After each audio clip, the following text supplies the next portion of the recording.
to talk to you about birds of prey. We can identify some of them. Even though you might not recognise the names, I'm sure all of you have got an opinion or a story to tell about a bird of prey. Did you, for instance, know that birds of prey are divided into two groups? Birds that are called raptors, which are the diurnal birds of prey, like kestrels here, sparrowhawks, buzzards, red kites, but the others are owls, which are generally nocturnal birds of prey. But they all hunt, they all take very similar food. But it's the way that they hunt that food that makes them very, very, very different. So you might have opinions about them. You might think of them as killers, murderers, scavengers, all sorts of descriptions, really. But they are an exciting lot. And they do sit at what we call the top of the food chain. So whatever else it is that other birds eat, birds of prey will eat those birds at the top of the chain. They might eat mammals, they might eat rodents, they might eat invertebrates. Even big buzzards eat earthworms sometimes. So it's going to be very varied. Now, I've been given a quick list of the birds of prey that you see in your lovely Bushy Park, but you're going to see just a few more species than those, and we're going to get cracking then. So, some of our British birds of prey, and this won't be all of them. We're starting off with a species called the kestrel. I put this one in first because Rebecca said this is her favourite. She's already mentioned it tonight, and she's seen them. A member of a family of birds of prey called falcons. Falcons are generally quite small. They have long pointed wings and rather small beaks, and they're not really aggressive at all. The main food supply, however, of the kestrel are voles. So, you know that voles and mice, these are all rodents. Voles particularly live in grassland. So you've got some woodland, you've got lots of trees in Bushy Park, but you've also got open areas of grass. And where the grass hasn't been mowed down, there'll be lots of voles living in there. So the kestrels will be hovering. When you see birds of prey hovering, flying slowly, they might be sailing around slowly with their wings open. They're searching for food, and of course they've all got terrific eyesight. They've got lenses that give them superb power to see huge detail, but they've also got other attributes as well. And all of them, and particularly the kestrel, sees well in ultraviolet. We do not see through ultraviolet at all. This is another sense, if you like, added to the visionary sense. And through ultraviolet, what the kestrel is able to do is not just see voles, but it can see where they've been. Because wherever voles move through the grass, they have burrows, they have runways, and they urinate wherever they are, all the way through their runs and burrows and so on. And that's what the kestrels can see through ultraviolet. So they know exactly where these voles are. They don't have much of a chance, but when a vole appears on its run, then the kestrel sees it, and you'll see the kestrel dive down onto its food source. There it is. There's a closer view. This is a male kestrel. They're actually pretty little birds. I have lots of opportunities to photograph birds in the hand. I'm a bird ringer. I train other ringers down at Sandwich Bird Observatory and elsewhere, and these are really good fun birds to have in the hand. You might think they're aggressive, but they're not at all. Certainly not with us. One or two, it depends when we're ringing them, but I'll tell you about that later on. So what you're seeing here is a hooked bill. The hooked bill is used not to catch its prey, but to tear off pieces of prey. So once the vole has been caught, it will have been caught in what are known as the talons, the toes and the claws, and it will be pretty dead by the time it's been caught, and then the kestrel will tear off small pieces. It's as simple as that. And that's the case with many of them. So on the screen now, you've got an example of a raptor. That's the bird on the left there, and that's a bird called a sparrowhawk, another pretty small raptor, but with rounded wings rather than the pointed wings that you can see on the kestrel. And these are very fast flyers, and they catch other birds. This is a bird catcher, the sparrowhawk, and they catch other birds in flight. And they're huge eyes, aren't they? We're looking at the bird on the left. They're almost owl-like when you compare the sparrowhawk to the barn owl there. But one of the differences between the raptors, the diurnal birds, and nocturnal birds is their eyes actually are slightly smaller. With the barn owl that you're looking on the other side of the picture, much of the eyes are actually covered up. However, enough for the bird to see. The big difference is that owls cannot move their eyes around in their sockets. They are fixed. And that's probably one of the reasons why we rather like owls. We might not like raptors, but we might like owls. And that is because they look rather like us. Perhaps I'm imagining that now, I'm actually smiling to myself. You look like a lot of owls looking at me. But anyway, they have great binocular vision with their eyes situated on the front of their heads. And to see in different directions, the birds have to move their heads around. And you may have seen owls, perhaps you've been to places where they keep owls or fly owls, and they'll bob their heads from side to side to get better views of you and from different directions. But the raptors can actually move their eyes in their sockets. And with the sparrowhawk here, it's probably got the largest eyes it could possibly have, whereby the bird can actually, through muscles and so on, stop those eyes falling out. But they've got the maximum ability that they could have there. So the barn owl is mostly a nocturnal species, but it is one that when food is scarce, sometimes they also feed on voles.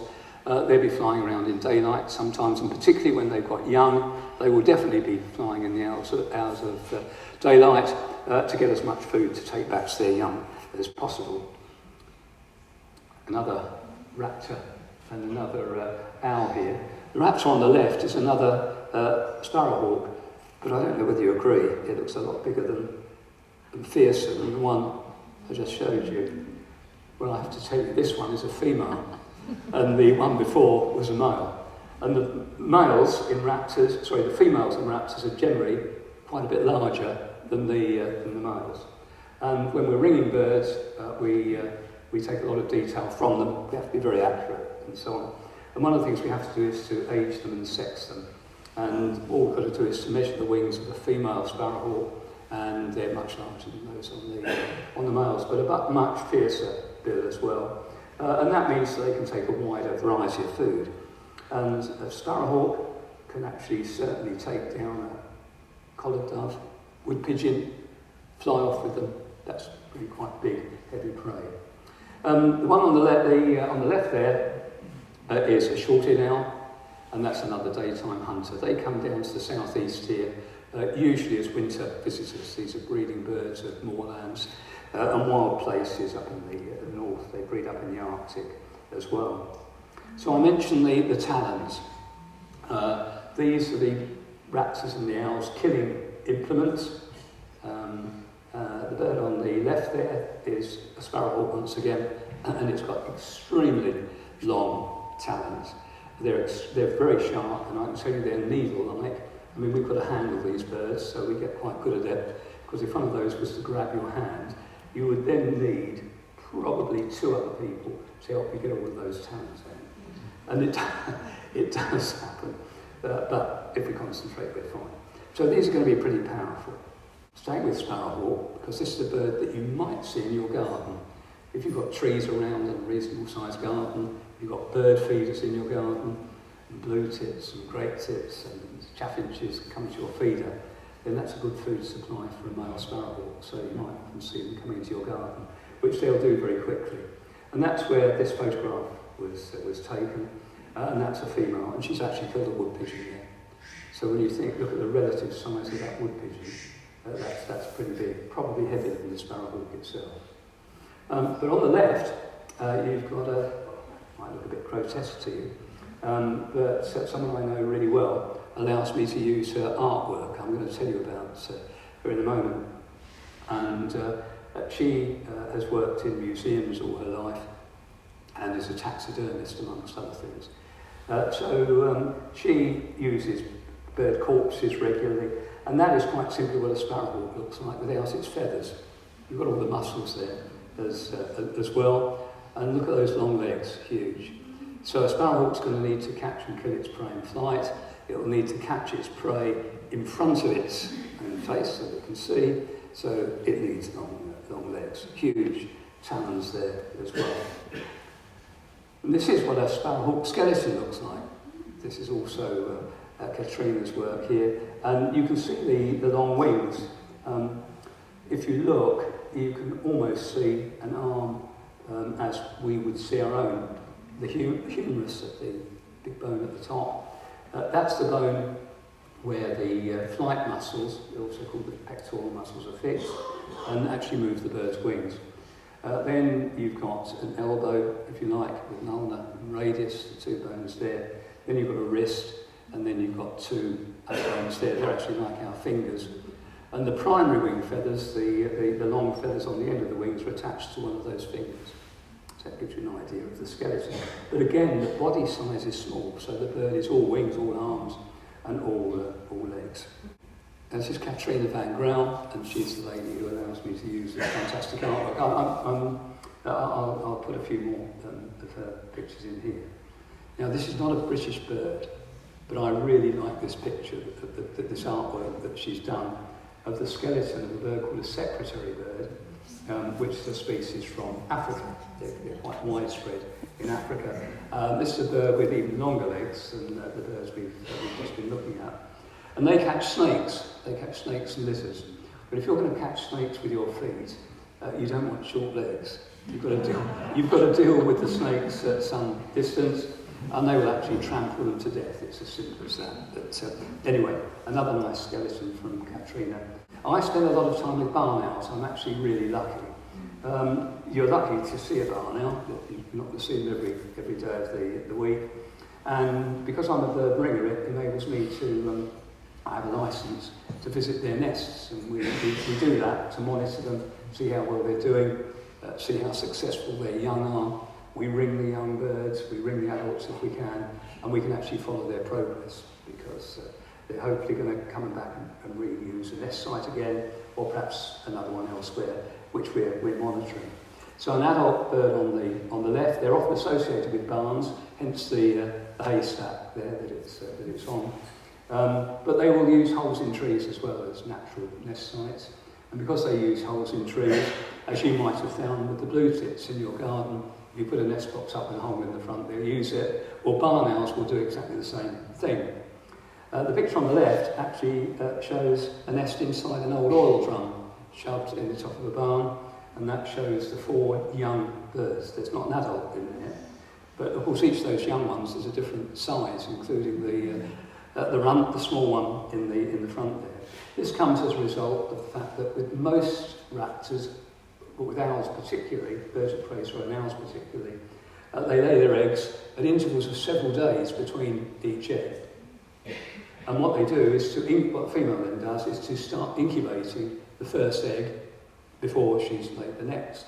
And that means that the embryo starts to grow inside the egg and develop, and then they will hatch out then what's called asynchronously.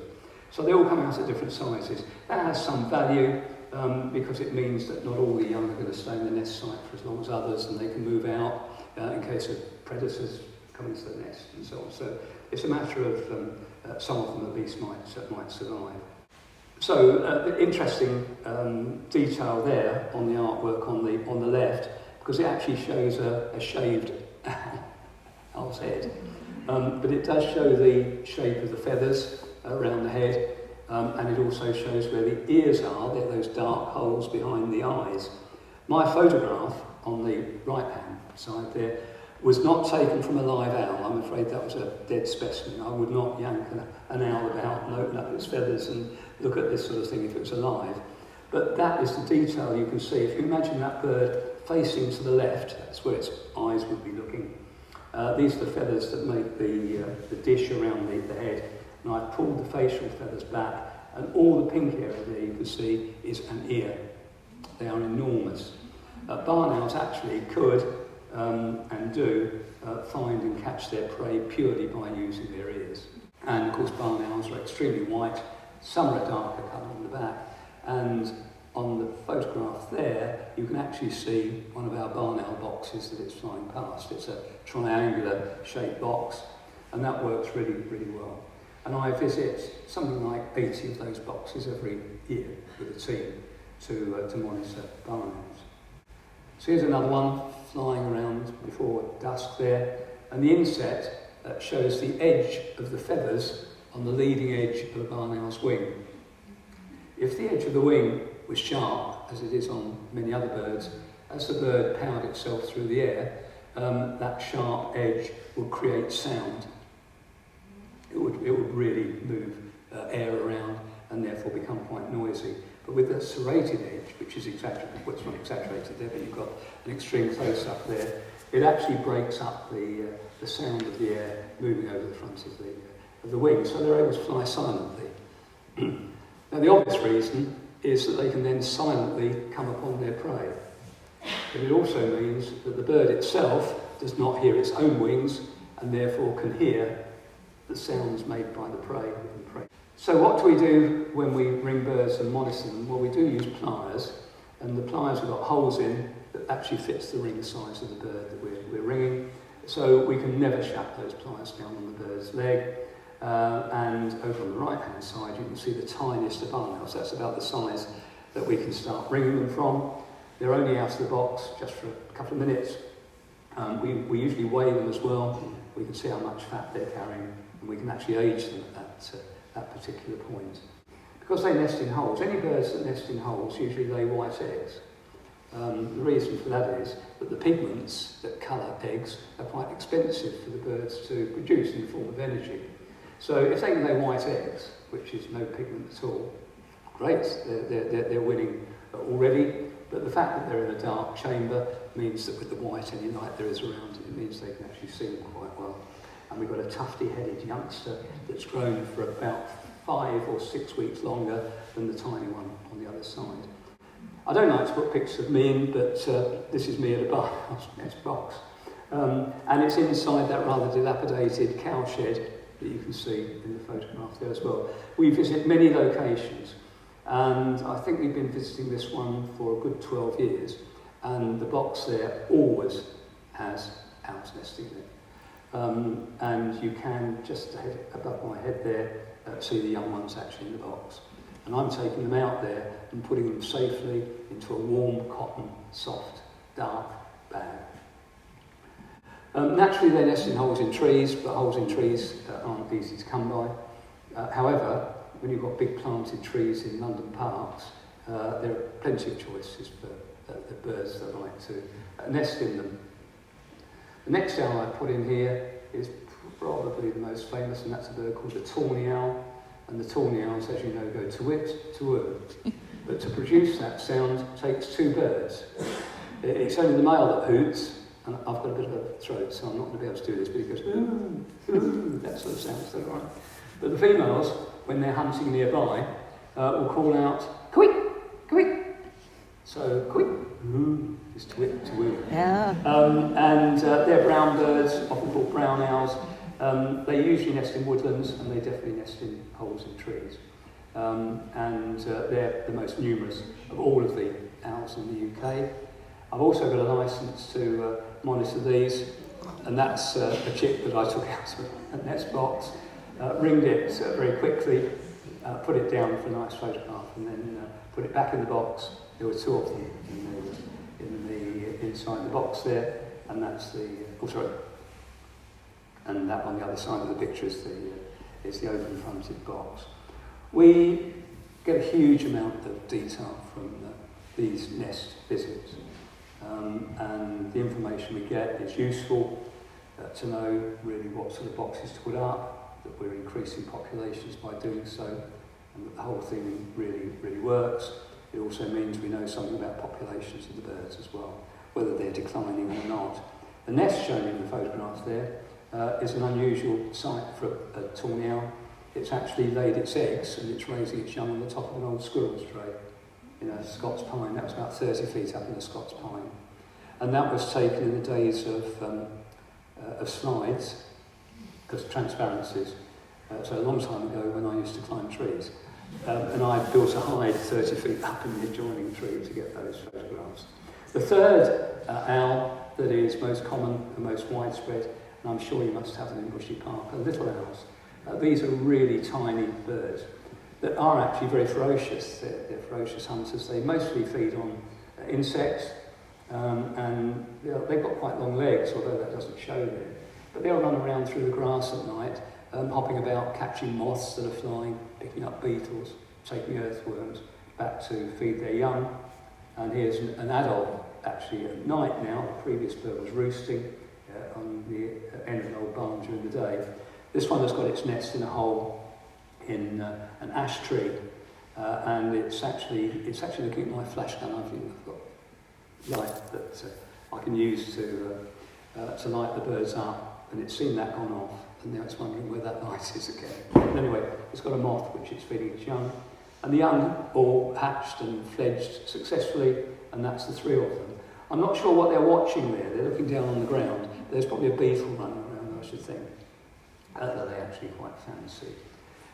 So that plus the short-eared owl are some British owls. The buzzard is probably the most successful of most British birds these days.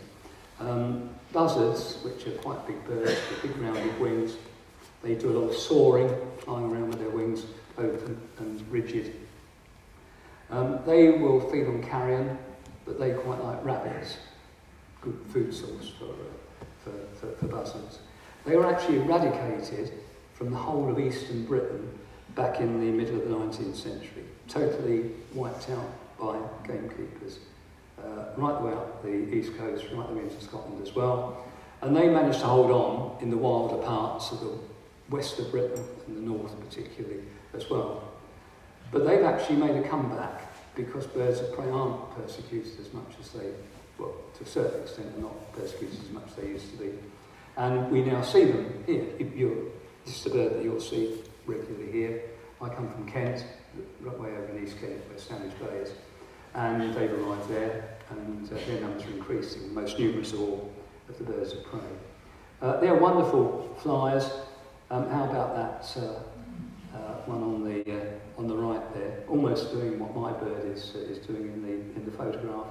It shows that the bird is all wings, all feathers really, really quite small body size, lots of flight muscle, which you can see there, and again very long legs. They will nest in a whole variety of places. They might nest sometimes in holes in trees. Usually they'll build a big twiggy nest. This is in a very tall alder tree, and it has its young in the nest there. So there are actually 75,000 pairs of buzzards in Britain now, which is just fantastic. And I don't know, yes you can, part of the map is covered in red dots.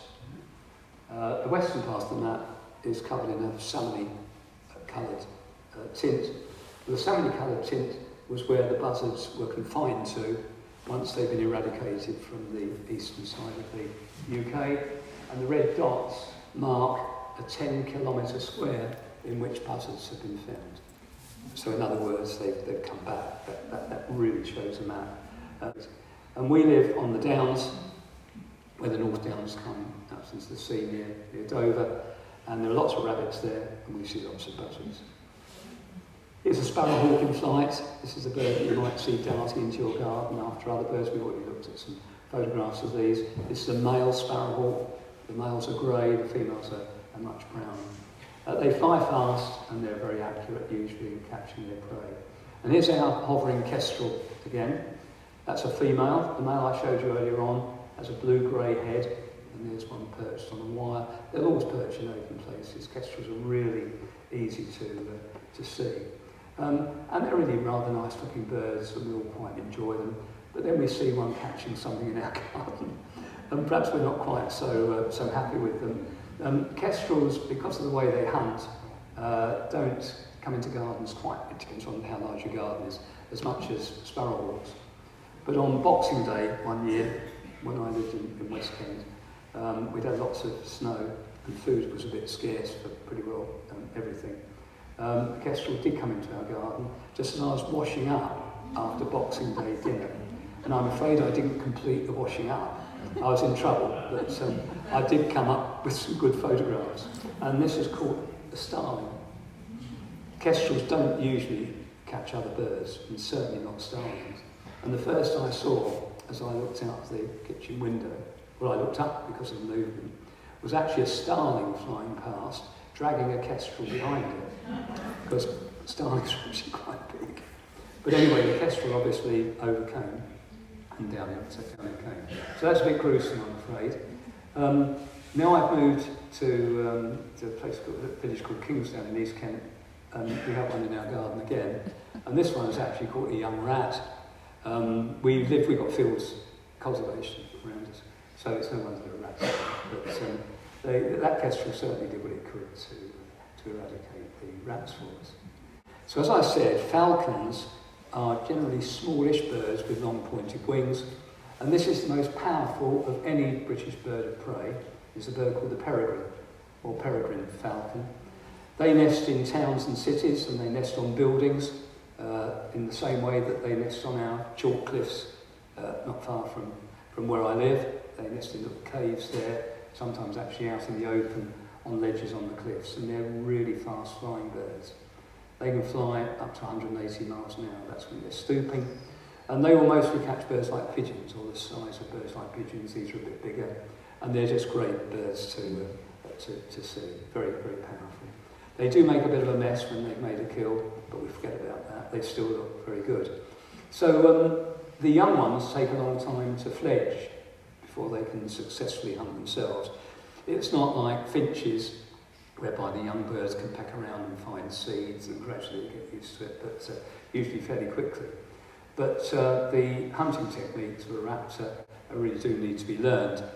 So this is an adult male, what the adults will do will be to catch pigeons or other birds for their young, and they'll probably, well, it's been nice, they'll break a wing on the bird or something like that, and they'll drop it.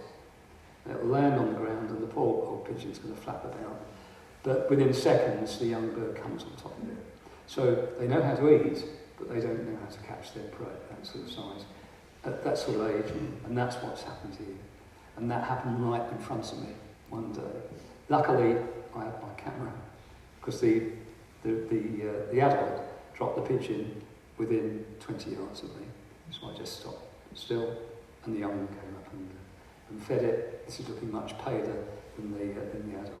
And sorry, this is another species, but this is a smart little falcon called a hobby. Hobbies are found in lowland heaths, areas where there's lots of heather, open countryside, lots of trees like Scots pine, and also birch, things like that. None of the falcons that I've mentioned, so that is hobby, peregrine, kestrel, build their own nests. They do not build nests. They either nest in holes, caves, on ledges, or, as the hobby does, use the nests of other birds. And hobbies will always nest on a crow's nest, well, not an old crow's nest, but a crow's nest of the year. So in other words, the crows have built it and used it during the spring. They'll have finished with it, and then the hobbies, which spend the winter in Africa, arrive around about the beginning of May, and they'll take over these nests. And their breeding season then starts quite late, and it takes them right through to August by the time that the young have left the nest, which is really late for most birds. However, on the basis that hobbies catch insects like dragonflies, all the big flying insects, they also in the autumn catch small migrant birds. And as the small migrants, birds like warblers, are starting to migrate south to Africa in August, the hobbies are here to nab them on the way, and that's then plenty of food for their young. I've been fortunate because I've travelled a lot, and following birds really, and following them down into Africa. And we were down in the British winter in Namibia once, and we found our British hobbies. And they were still doing exactly the same thing, chasing swifts and swallows around for their prey. This is probably one of the loveliest of all of the falcons to watch flying. And they can chase dragonflies and hunt them down. But they're also a rather nice colour and really terrifically marked. And the term raptor not only means a diurnal bird of prey, but it means a bird of prey that catches its prey with its feet. So all of the species, apart from the owls that you've seen, really do use their feet. And this one, in flight, has dropped onto a dragonfly, and it's just bringing it up to consume it. There are lots of falcons around the world. I'm just going to quickly mention this one because we've had some really rare birds at Sandwich Bird Observatory. We're on the coast and we've had lots of really interesting birds in the last 12 months. One was this bird called a red-footed falcon, which should have been breeding in Spain, certainly a lot further south in Europe. It was a young bird and it came up to us. It stayed with us for some time. And just to say that they nest in the same way as hobbies. But whereas hobbies use crow's nests, red-footed falcons use rooks' nests. And we know that rooks nest in colonies, in trees, and red-footed falcons also nest colonially. The rarest of the birds, pretty well, that we've seen this year is a bird called Eleanor's falcon. And the only places they breed are in and around the Mediterranean and also around the Canary Islands, where they nest on fabulous cliffs like this. This is in Mallorca. This is at Formentor in Mallorca, and I've just superimposed on that picture there. Eleanor's falcon. But that's the one that I photographed at Sandwich Bay. But that's where that one should have been, way down south. So birds do fly off course. I think most of you will know red kites. They're famously easy to identify because they're forked tails. And on adults, their tails are actually very rufous. So easy to identify. A bird that virtually became extinct as a breeding bird in the UK, but you will know from this side of London and outwards and out along the M4 and so on, you can see lots of them. That's because they've been reintroduced. And that has been extremely successful. But to keep those birds in the areas where they were introduced, they've had to be. It's been necessary to continue to feed them over long periods of time. Well, that's not quite such a natural thing to do. But if it does mean eventually these birds get into the wild, then that's really, really good. This is why I admire the buzzard so much, because the buzzard has increased its range without any help from us at all. But anyway, red kites are lovely, and it's good that it's happened. They had a last-ditch stand. The last few pairs nested naturally back in the 1970s, probably. Yeah, in the 1970s in West Wales, in the middle of in the Welsh mountains, and I've superimposed that one on the sort of typical valley woodland of West Wales. They're still there, but they're there in even better numbers because of these introductions. That's an adult bird again, and we've actually got two young red kites roosting in the trees there. So another map for you here.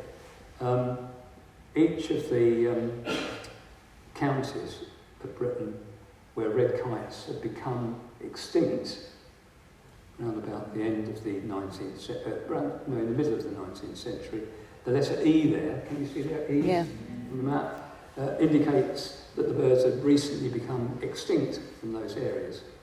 These are birds that almost entirely rely on feeding on carrion. And in medieval times, there was red kites that were feeding around the streets of London on all the filth and the available food. Don't even think about it. That was available at that time.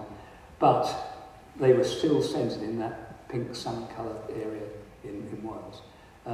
They were never lost from that area, and also up in the west of Scotland as well. The arrows on the map there have got various dates on. The first three run from 1800 to 1939 with a downward trend. So up until 1939, they were really declining. In 1940, and when you think, a lot of birds did rather well during the last war. The countryside was actually left relatively quiet. I mean, very difficult for people there weren't so many people to work in the countryside, and their numbers picked up a bit.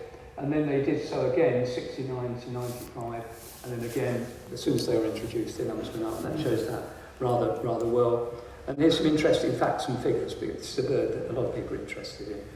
1954, 15 pairs present in Wales, and those 15 pairs raised 15 young in 1954. So that was not a good outcome.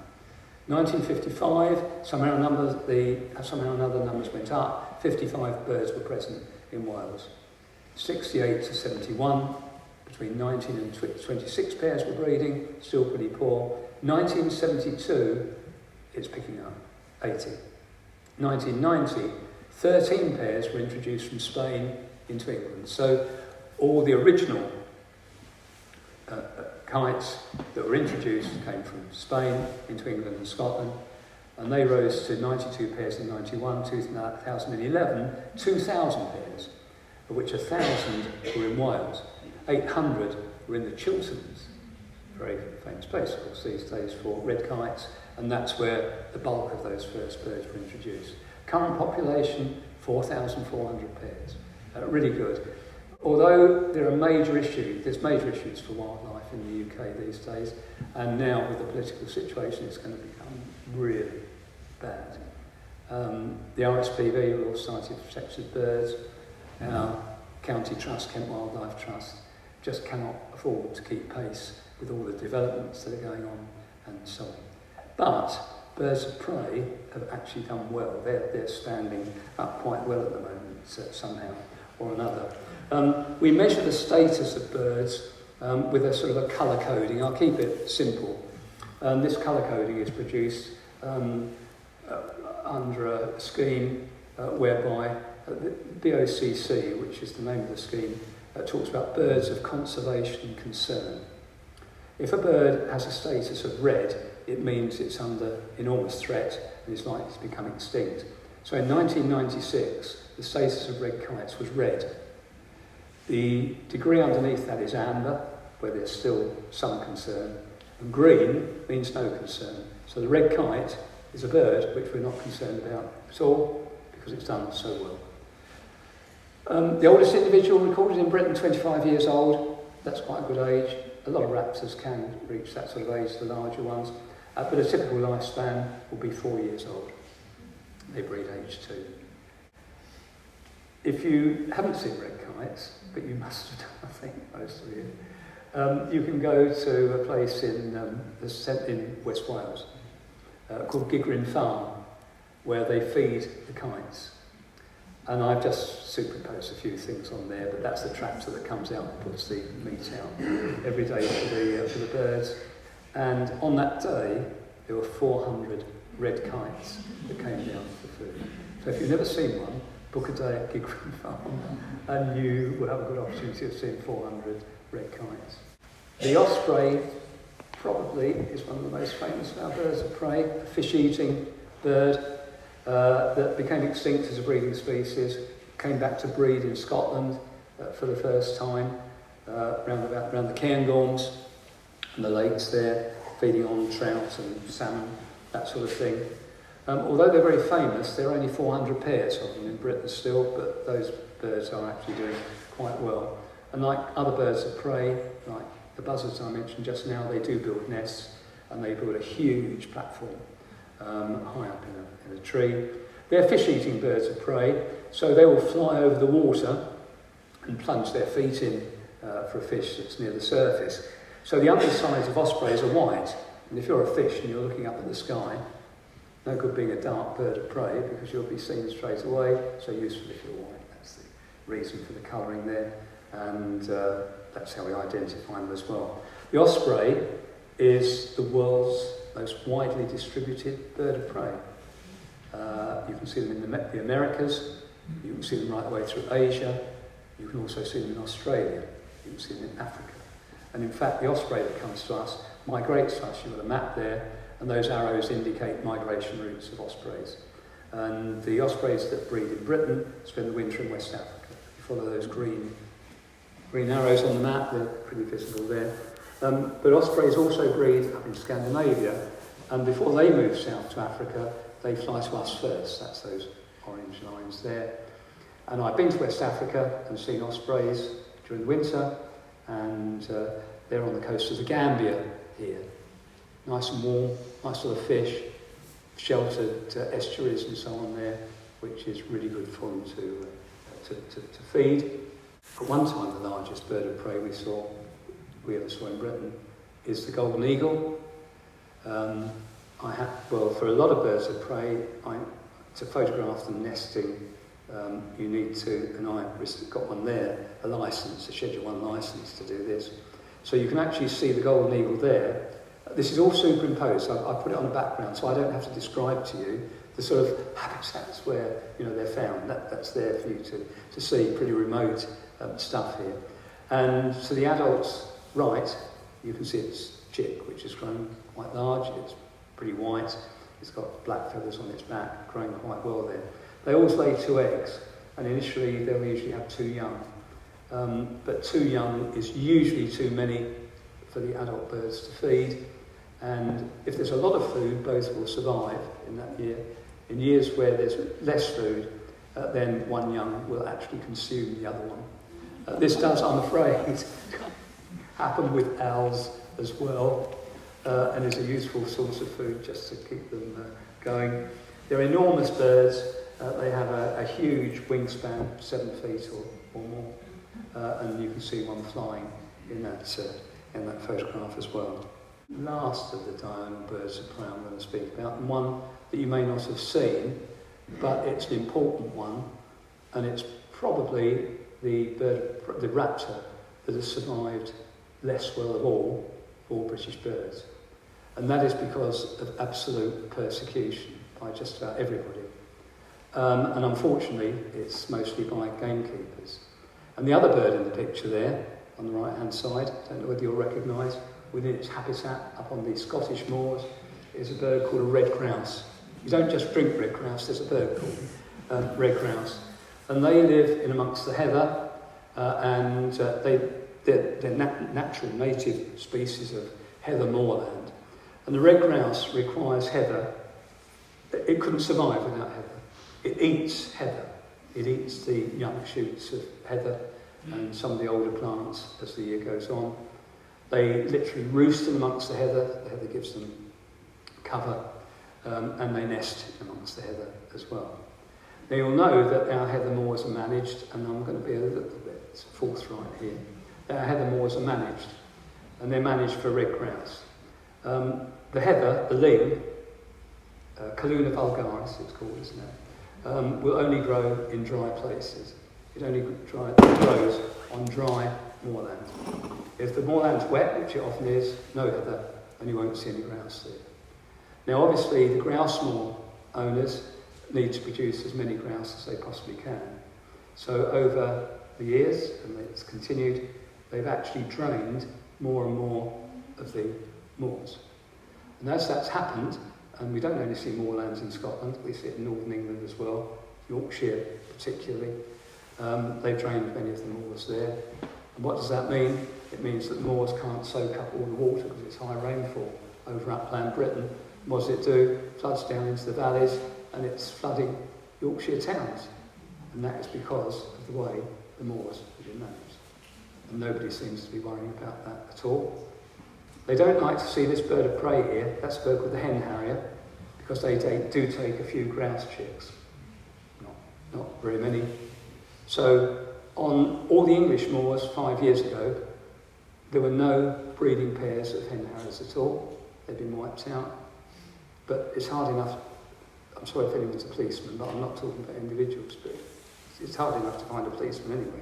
You're not to find a policeman up there, are you? So they're going to shoot, put down poison bait and kill birds of prey. I just wanted to say that because up until now it's been a pretty good story for birds of prey. But it's not good everywhere. But anyway, I'll leave you with another hour. And I'm looking at that and I'm looking at you, you're looking at me, we're thinking, oh yeah, we look at it like that. So we've actually got this great binocular vision, that's our sorted out. So hopefully we've got some time for some questions, I don't know. Round of applause, please.